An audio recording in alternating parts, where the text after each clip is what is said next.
আসসালামু আলাইকুম রহমতুল্লাহি ওয়া বারাকাতুহু। গত একটা ভিডিওতে আপনাদেরকে বলেছিলাম যে বাচ্চাদেরকে 7 বছর আগে কোনো কিছুর তেমন ওইভাবে নির্দেশ না দেওয়া। এটি একটা নববী সুন্নাত এবং ইসলাম আমাদেরকে এটাই শেখায় যে নির্দেশ আদেশ এগুলো ওইভাবে শক্তভাবে না দেওয়া বাচ্চাদেরকে 7 বছরের আগে। তবে এখানে একটা মুলাহাওয়া বা একটা বিষয় আমাদের লক্ষণীয় আছে।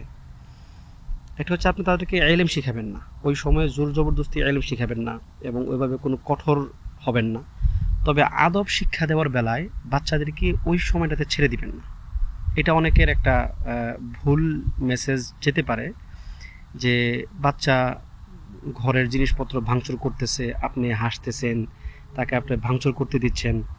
বাচ্চা গালি দিচ্ছে, আপনি তাকে বলতেছেন ওকে সে গালি দেখ, বড় হলে ঠিক হয়ে যাবে। বাচ্চা বাম হাতে খাইতেছে, আপনি সেটাকে মেনে নিচ্ছেন, কিছু বলতেছেন না।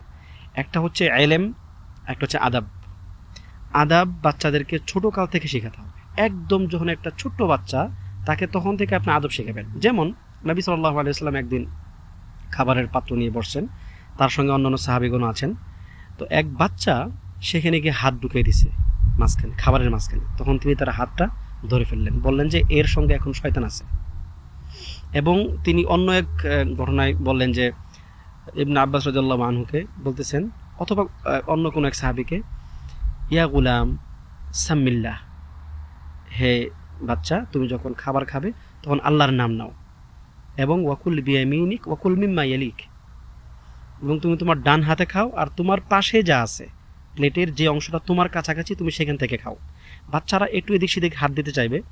তো নবী সাল্লাল্লাহু আলাইহি ওয়াসাল্লাম এরকম ছোট ছোট বিষয়গুলো বাচ্চাদেরকে তখন বলছেন কেন? কারণ এগুলো হচ্ছে তার আদব।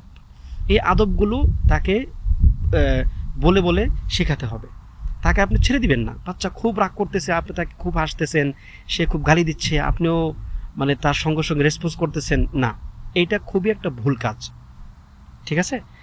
তাহলে মূল কথা হচ্ছে বাচ্চাদেরকে আদবের বেলায় অল্প অল্প করে বলে বলে শিখাবেন একদম ছোটকাল থেকেই।